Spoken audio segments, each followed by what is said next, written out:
empezar esta mañana y este nuevo recurso que les estamos dando es con el fin nada más de que usted pueda ir levantando sus notas. En la primera página está especificado el objetivo. Usted no se preocupe si se queda atrás, ¿verdad? Porque a veces no todos podemos o tenemos esas habilidades. Si usted se queda botado, si usted se queda atrás con el pasto de las filminas o la parte de la predicación, usted después puede ingresar al blog, ¿verdad? Ahí está en su primer nota, ahí está lo del blog. Entonces usted puede entrar al blog más tarde, mañana, si Dios quiere, pues tenga el chance y usted va a poder oír la predicación ahí y va a poder también ver la presentación. Entonces usted puede terminar de argumentar sus notas, ¿sí? Para no perdernos en medio de todo esto y decir, es que me quedé atrasado. No, podemos tener ese recurso y es necesario usarlo. ¿Está bien, hermano? Quiero decirles como introducción que este tema, Abraham, la elección divina, el tema yo le puse revelación en 3/3. Revelación en 3/3. Y en el folleto, en el folder, en la calcomanía del folder que ustedes tienen, dice revelación en 3/3 para el intercambio, ¿verdad? Es como dice, revelación en 3/3 para el intercambio. Cuando nosotros hablamos de un tercio, ¿de qué estamos hablando? Cuando decimos un tercio, si nosotros decimos un tercio, lo que nosotros estamos diciendo es que el tercio es parte que resulta en dividir un todo en 3 partes iguales. Ese es un tercio. Un tercio es parte que resulta en la división de un todo en 3 partes iguales. Cuando entonces estamos diciendo revelación en 3/3, estamos hablando entonces, o vamos a hablar de que hay una revelación en 3/3 que significaría un todo que son partes iguales, pero que necesitamos descubrir cómo a través de esto Dios nos está enseñando y nos ha enseñado y nos va a enseñar a través de las escrituras y a través de estas enseñanzas en dónde estamos ubicados, en cuál tercio de Dios estamos ubicados nosotros. Yo voy a decir algo, yo creo que la iglesia está en el primer tercio de los 3/3. En algún momento yo pensé que estábamos en 2/3 de 3. Yo haciendo un análisis y viendo la parte de cómo la iglesia marcha en general, la iglesia del Señor, yo digo, todavía estamos en el primer tercio y es necesario ir a la plenitud, al completo, 3/3. Dios siempre se ha identificado como un nombre triple. Dios dijo, yo soy el Dios de Abraham, de Isaac y de Jacob. Dios siempre ha hablado de que Él es un Dios trino y uno. El 3 en la Biblia nos habla de lo completo. Dios Padre, Dios Hijo, Dios Espíritu Santo. Hermanos, en todo esto, cuando Dios siempre ha hablado de 3, siendo uno, es lo que a nosotros nos da la posibilidad de que empecemos a emprender el camino de poder examinarnos a nosotros mismos y de saber dónde realmente está. Cuando hablamos del tercio, estamos hablando entonces de la parte que resulta de dividir un todo en 3 partes iguales. Nosotros somos un ser integral, sin embargo la Biblia anuncia que nosotros somos espíritu, alma y cuerpo. Para división y estructura del aprendizaje es importante que nosotros entonces nos ubiquemos en medio de este pensamiento que es el pensamiento de Dios, en el cual también Él dice que Él es 3 y es uno. Él es Dios Padre, Él es Dios Hijo, Él es Dios Espíritu. La revelación completa está en estos 3/3. Cuando hablamos de revelación hablamos de quitar el velo. Los martes estamos trabajando sobre las revelaciones paulinas. Usted está invitado, hermano, porque Dios nos está hablando y tenemos que aprender. Yo creo que la forma de salir adelante es educándonos en medio de las escrituras, es volver a la senda antigua. Hermano, si usted no y yo no soy una persona que nos instruimos en el manual que el Señor nos dejó, que es su santa nosotros vamos a tener serias dificultades, porque entonces seremos movidos por cualquier cosa. Pero si usted y yo estudiamos la Escritura, y yo no estoy hablando, algunos podrán ir a un seminario, pero la iglesia también es un factor en el cual ponemos la enseñanza de una forma en la que no llevamos a exigencia de un estudio a nivel teológico. Sin embargo, metemos muchas formas y cosas teológicas. Por eso la invitación es importante. Hermano, usted tiene que saber en cuál punto de la revelación está usted. ¿Está Cristo revelado en usted? Los que hemos estado estudiando los martes hemos llegado a conclusiones muy claras con respecto al tema y al texto bíblico. Cuando nosotros hemos dicho, entonces, ¿dónde estamos en la revelación de Cristo? Usted tiene que saber dónde está, hermano. Porque si usted y yo no sabemos dónde estamos, usted no sabe para dónde va. Si en este momento usted no sabe que está en Plaza González Víquez y a usted le dice, vea, usted tiene que ir a Cartago, lo primero que usted tiene que saber es a dónde usted está. Porque si usted no sabe que está aquí en Plaza Víquez, con suerte aparece en Punta Arenas, hermano. Y Cartago queda como por el otro lado. Uno tiene que saber dónde está para saber hasta dónde va. De ahí el compromiso que uno requiere, hermano, en todas las áreas de nuestra vida, de saber quiénes somos, en dónde estamos. Hoy nosotros estamos en Cristo. Esto tiene que ser sabido. Y yo tengo que entender por qué sé que estoy en Cristo. La primera revelación, el primer tercio de la revelación es saber que yo estoy en Cristo. La segunda parte, el segundo tercio de la revelación es que Cristo está en mí.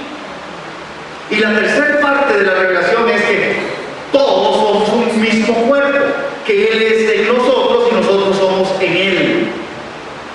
Esta es la revelación total, completa, en 3 tercios.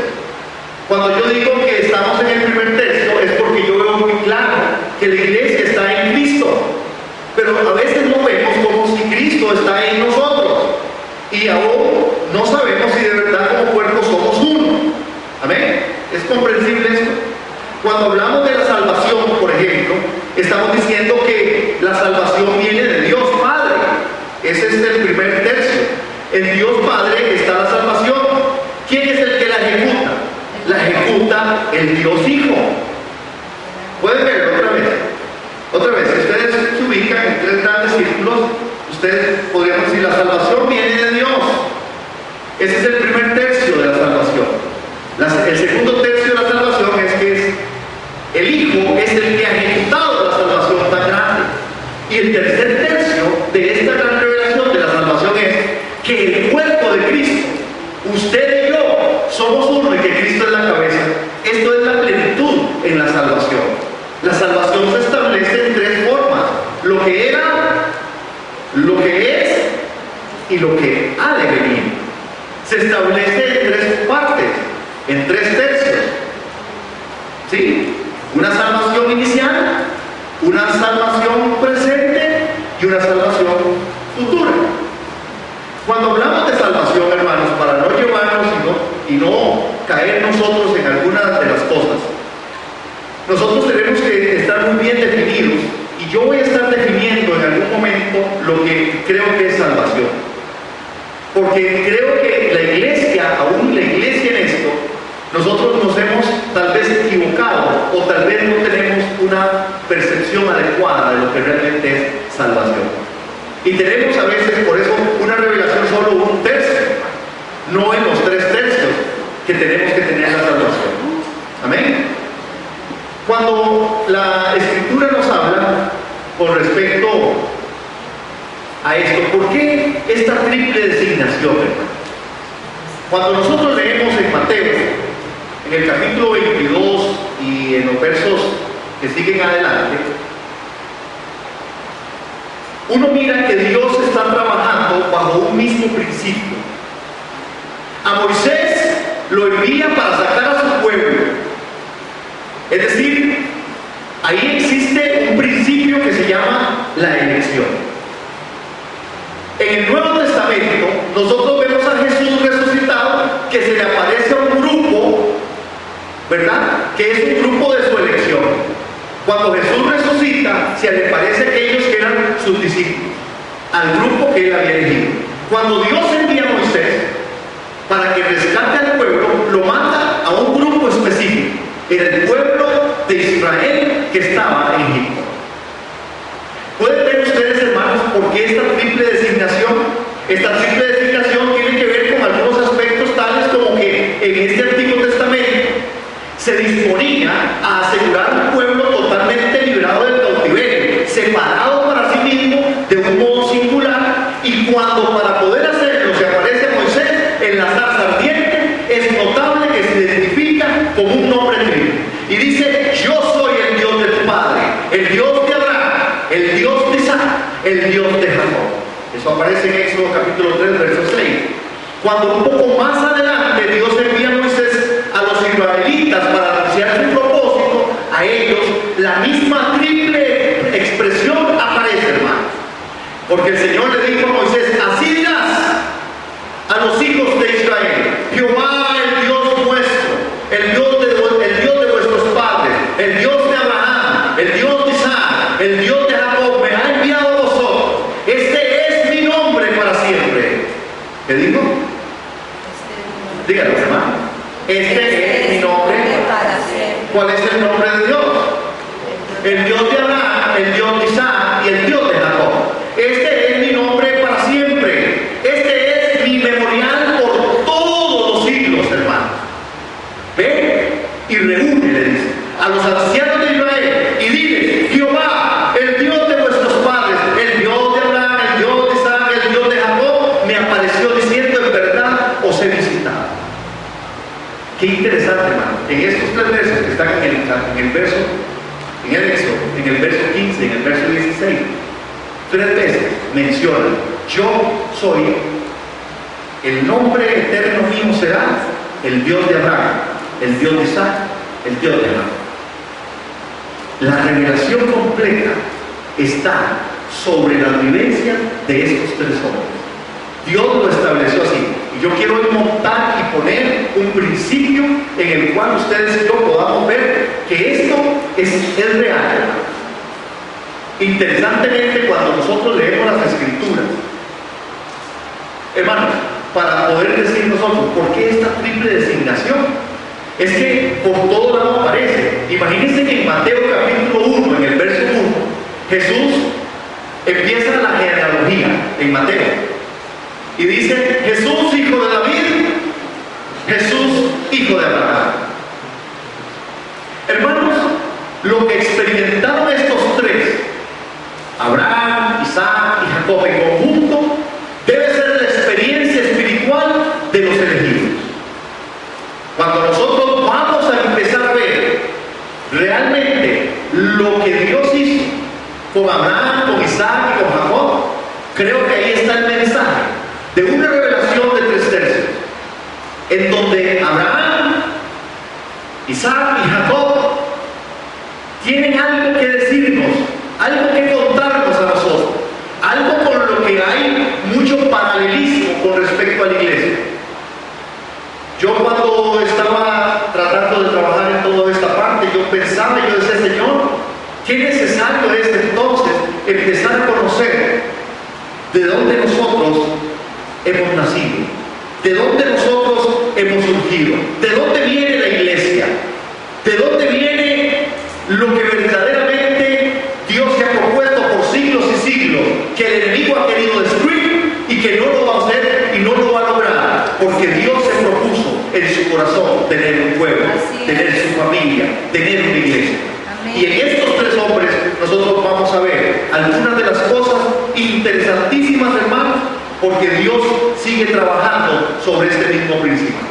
El apóstol Pablo nos asegura que la escritura que contiene fue escrita para nuestra enseñanza. Pablo es el que dice que él tiene y sabe que tanto en el Antiguo como en el Nuevo Testamento Dios estaba trabajando sobre este principio. Inclusive el apóstol Pablo viene a recalcar y remarca y marca aspectos de principios espirituales interesantísimos, y creo que el Señor nos va a dar chance para poder verlos hoy, tales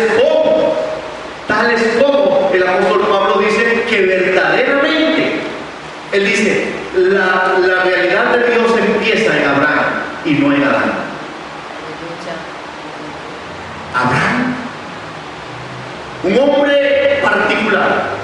Y vamos a ver por lo menos, para ir montándonos nosotros, hermanos, en todo este fundamento, que es lo que yo quiero poner hoy, porque no nos va a dar tiempo, por supuesto, por eso hemos destinado varios domingos para poder estar compartiendo y conversando. Vamos a empezar por Abraham, después seguimos con Isaac, y después con Jacob. Y que ojalá usted y yo nos encontremos en una reflexión profunda, en una confrontación del Espíritu, para ver cuánto de todo esto, hermano, el Espíritu quiere traer a la iglesia. Yo creo que es un tiempo en que la iglesia despierte, hermano, a esta realidad, a que tomemos nota de lo que el Espíritu diga. No tome nota de lo que yo digo. Usted tiene la responsabilidad de asumir el reto, de saber qué es lo que el Espíritu está trayendo a través de la Escritura. Amén. Y poder llevar, hermanos, secuencialmente, ¿qué es lo que Dios quiere? A nosotros, por naturaleza, se nos olvidan las cosas. Por eso el que inventó la agenda hizo mucha plata. Porque la agenda nos hace a nosotros llevar siempre lo que nos interesa o lo que nos importa, ¿verdad? Hermanos, ¿qué vamos a ver? Las generalidades de estos tres hombres. Número uno, Abraham. Hermanos, todo inicia en él. Abraham es el punto de partida de la redención, según Pablo en Romanos capítulo 4, verso 11. Hermanos, para el apóstol Pablo, Abraham es el que inicia.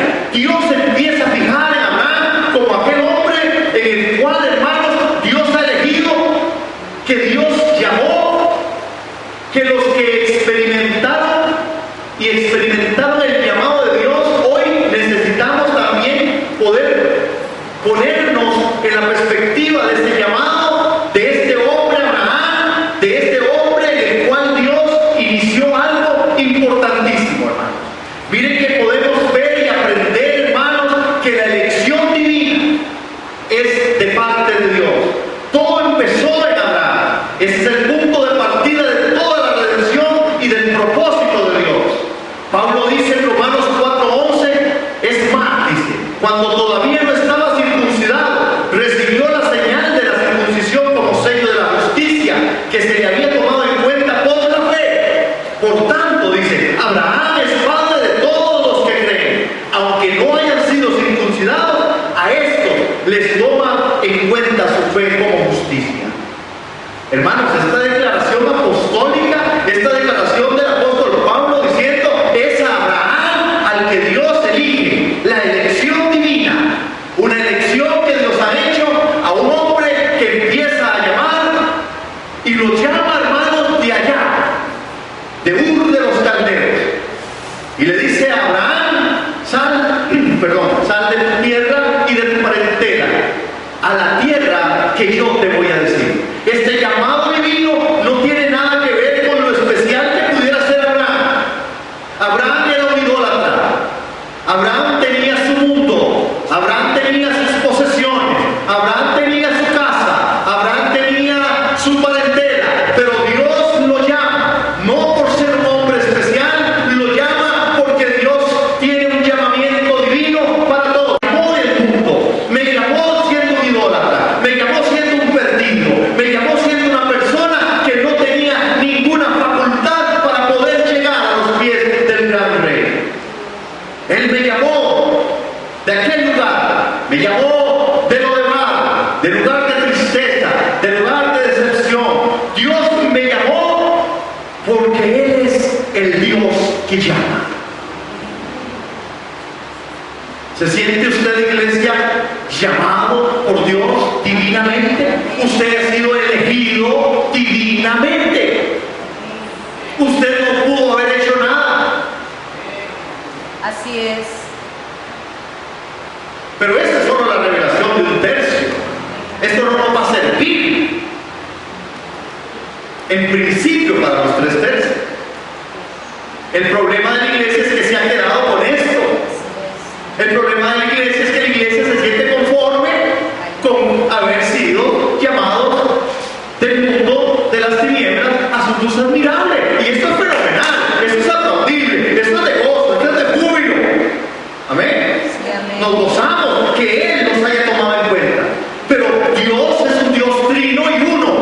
Dios tiene una revelación en 3/3. Dios no quiere que nosotros nos quedemos en el primer tercio de la revelación.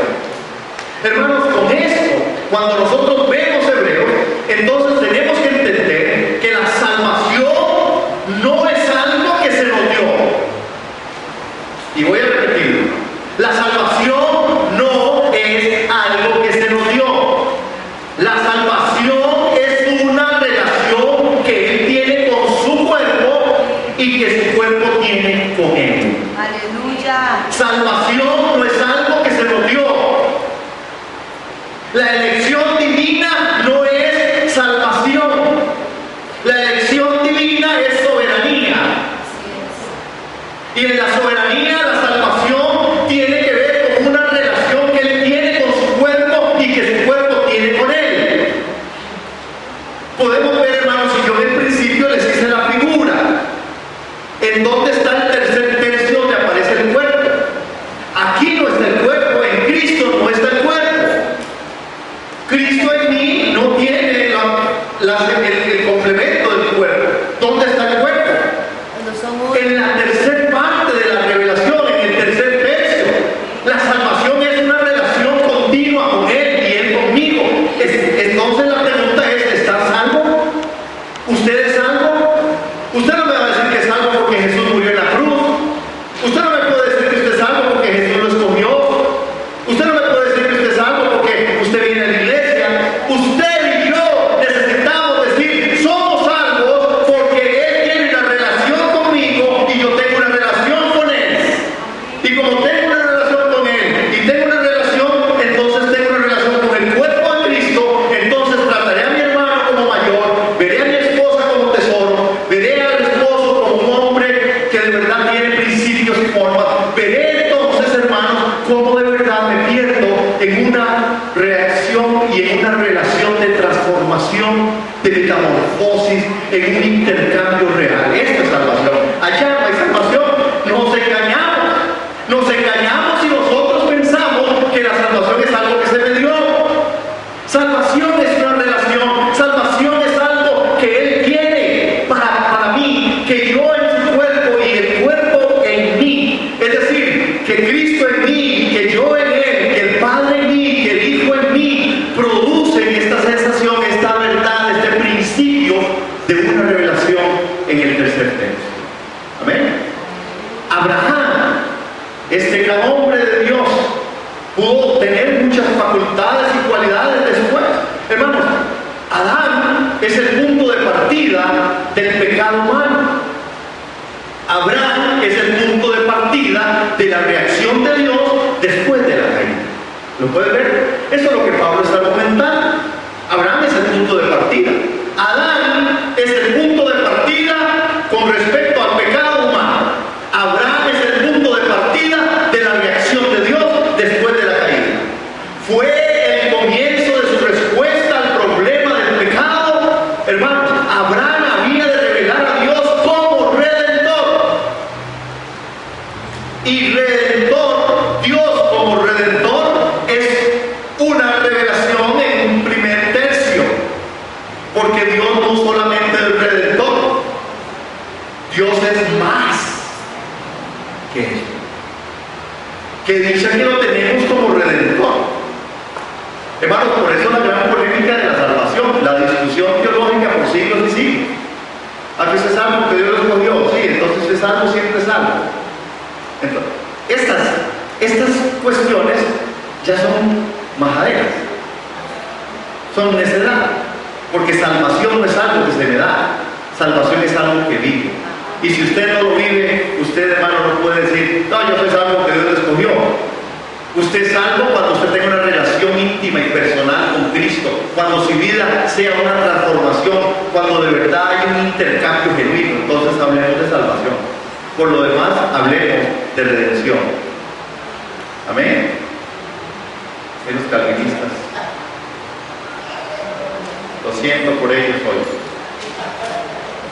Hay un punto muy importante, hermano, que en el libro de los Hebreos aparece en el 2, 1 al 3. Dice así, se lo leo, en Hebreos capítulo 2, verso del 1 al 3.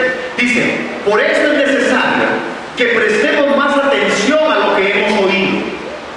No sea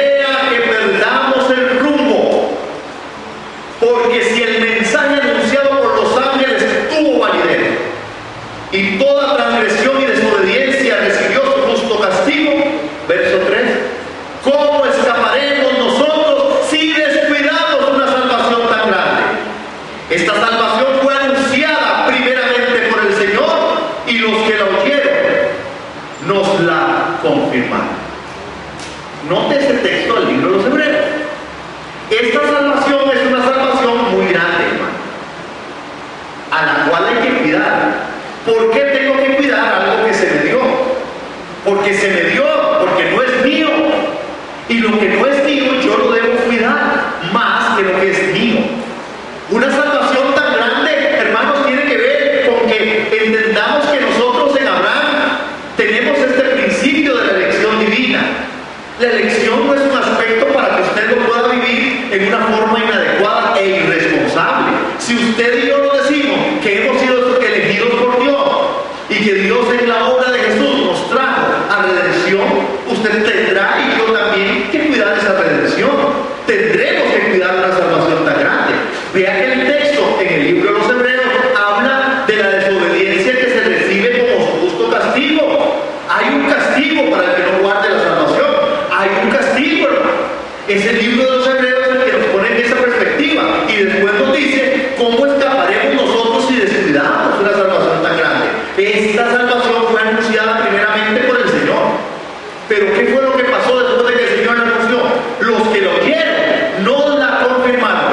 Y significa confirmar, significa que la gente pudo ver en aquellos que habían recibido el mensaje de la elección divina que ellos vivían acorde a esta palabra. De ahí que aquellos primeros hombres se les llama cristianos en medio de ese mundo primero. ¿Cómo le dice la gente a usted? ¿Cómo me llama la gente a mí? La gente está clara que yo soy un hijo de Dios. Está clara, los que están viendo, los que me ven, los que me conocen, dice: este hombre, esa mujer es de Dios. ¡Qué hombre! ¡Qué espíritu más apacible! ¡Qué mujer más linda! ¡Qué especial! ¡Qué sumisa! ¡Qué inteligente! ¡Qué sabia! ¡Qué prudente! ¡Qué hombre más inteligente, sometido a la verdad de Dios! ¡Qué especial este hombre! Este hombre camina en el Espíritu de Cristo, en donde la caña cascada no la va a golpear y el pábilo que humea va a quitar. Esto es el Espíritu de Cristo. Si queremos hablar de salvación, entonces hablemos de una relación que tiene Él con su cuerpo y que su cuerpo tiene con Él. Si no, hermano, yo estoy hablando de cualquier otra cosa menos de una salvación así. Y si yo no la estoy cuidando, la debo cuidar en mi trabajo, la debo cuidar en mi hogar, la debo cuidar en donde yo quiera que ande. Porque esa salvación, que significa que es Cristo en mí, la esperanza de la gloria, es algo con lo que yo debo cabalgar y que el mundo, los testigos, como le pasó aquí a los hebreos, que el Señor dice a los que oyeron no la confirmaron. Es decir, la confirmación es vivencia. En Santa Bárbara diríamos: lo que se ve no se pregunta. Lo que se ve no se pregunta. Y ahí es donde está el punto. ¿Qué ve la gente en usted? Usted podrá decirse: yo soy salvo. Pregúntele a su esposa, pregúntele a sus hijos. Sus hijos podrán tener un discurso de decir: yo veo mucho ejemplo en usted, papá y mamá, pero ando haciendo lo que hacen nosotros. Te están mintiendo. Esto es mentira. ¿Me van a entender? ¿Qué estoy reflejando? ¿Qué estoy dando? ¿Qué está saliendo de mí? Otro punto importante, en la generalidad nada más: Isaac, el hijo dado. Ese es Isaac. El sacrificio es la elección más profunda. Isaac es el heredero tipo de Cristo. Entonces, en Abraham nosotros vemos la elección divina, en Isaac vemos el hijo dado, vemos el sacrificio como la elección más profunda. Isaac es el heredero. Isaac es tipo, sombra y figura de Cristo.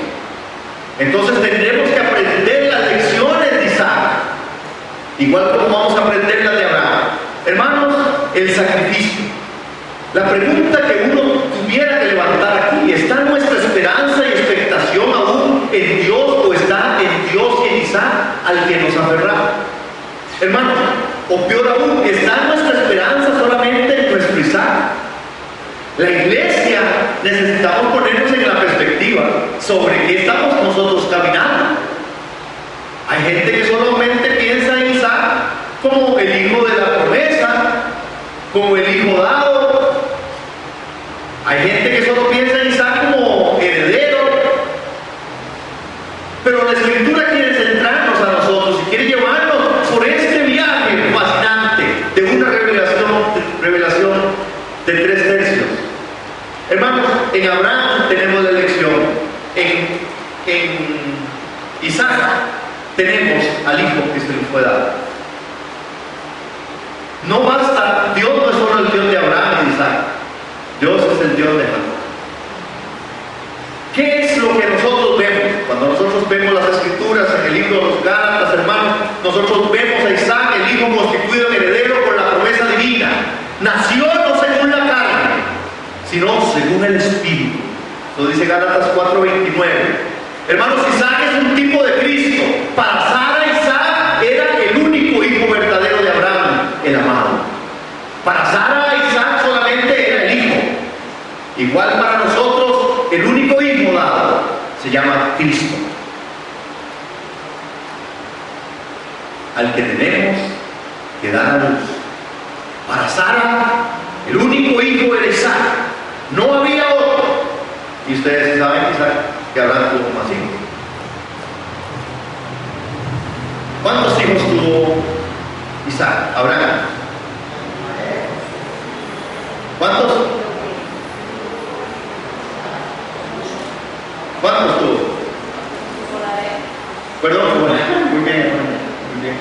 Pero ¿cuántos tuvo? ¿Cuántos decimos nosotros que sabemos? 2. Solo conoce 2. Es tarea, hay que investigar. Abraham tuvo 6 hijos. 6 hijos más de Ismael y Isaac. ¿Perdón? 6 hijos más aparte de Ismael y Isaac. 6 hijos más aparte de Ismael. Isaac. Pero el hijo de Abraham, para Sara era solo ese hijo amado, ese Isaac. En Hebreos 11:17 hay una particularidad. En Gálatas, después cuando estudiamos Isaac, vamos a estudiar esos textos. Hermanos, cuando Isaac es puesto por su padre en el altar y es devuelto, él fue recibido como entre los muertos. Vean qué interesante. Isaac es el resucitado, es prototipo, sombra y figura de Cristo. Interesantemente, la historia no quiso dejar aparte el relato, la historia quiso acomodarse a lo divino. Y es en el monte Moriah, en donde Isaac iba a ser sacrificado, y es en el monte Moriah donde Jesús es crucificado. Interesante. Sombra y figura, porque hay una revelación en Isaac que tenemos que conseguir, que como iglesia necesitamos perseguir, que como iglesia necesitamos ver cómo argumentamos y cómo de verdad Dios se complació en Isaac, como se complació en Abraham, como se complació en Jacob. Para el aprendizaje de la iglesia, para tener una revelación completa, hermano, de lo que significa verdaderamente el propósito y el plan eterno de Dios.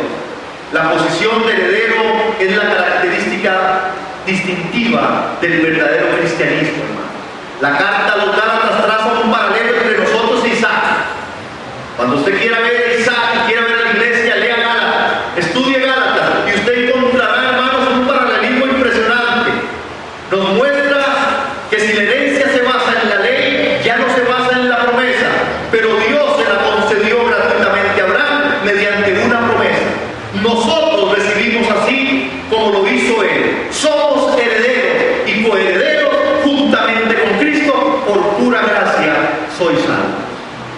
Hermanos, interesantemente, en otro paralelismo impresionante, en otra figura, la novia de Isaac es figura de la iglesia. ¿Y sabe de dónde fue traída? De muy lejos. De muy lejos. La novia de Isaac fue traída del otro lado, de algo que Dios sí sabía cómo iba a funcionar. ¿Cómo se llamaba la novia de Isaac? Rebeca. Rebeca significa mujer de gran belleza.